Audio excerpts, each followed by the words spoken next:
चंपावत जिले के टनकपुर में सूबे के मुखिया पुष्कर सिंह धामी ने बीते दिन गांधी मैदान में विशाल जनसभा को संबोधित कर उपचुनाव के प्रयास का आगाज कर दिया है।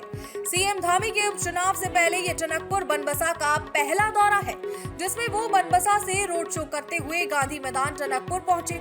रोड शो में जनता का अभिवादन करने के दौरान ही उन्होंने स्वतंत्रता संग्राम सेनानी स्वर्गीय पूर्णानंद जोशी की प्रतिमा पर भी श्रद्धा सुमन अर्पित किए।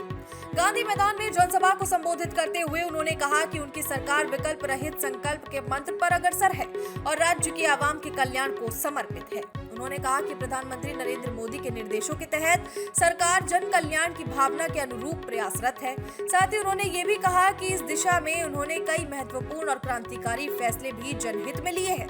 उन्होंने बताया कि इस दिशा में उनकी सरकार ने वृद्धावस्था, विकलांग और विधवा पेंशन को बढ़ाकर 1500 रुपए करने का शासनादेश जारी किया है। बुजुर्ग दंपति में दोनों को पेंशन स्वीकृत की गई है। वहीं पर्यावरण मित्रों का मानदेय प्रतिदिन 500 रुपए किए जाने का काम उनकी सरकार ने किया है। बहुत जल्द गरीब परिवारों को हर साल 3 गैस सिलेंडर मुफ्त दिए जाएंगे। उधम सिंह नगर में AIIMM का निर्माण किए जाने की भी उन्होंने बात कही।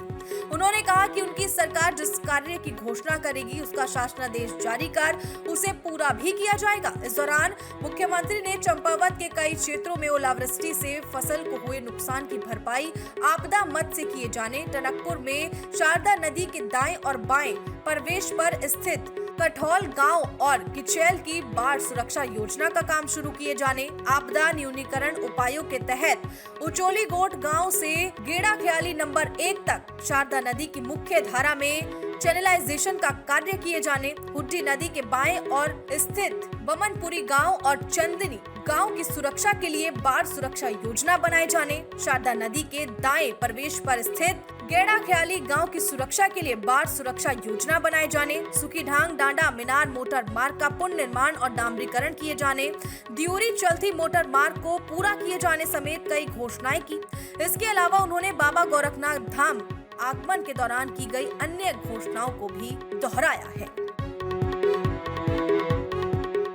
यहाँ से चुनाव में खड़ा होना, इस चीज़ का प्रतिनिधित्व करना, मैं उसके लिए उनका बहुत आभारी हूँ। मैं इस क्षेत्र की देवकाली जनता का बहुत आभारी हूँ कि क्योंकि मेरा बचपन इस क्षेत्र में बीता है, यहीं मैं पला बड़ा हूँ और इस क्षेत्र में मुझे सेवा करने का अवसर प्रदान हुआ है।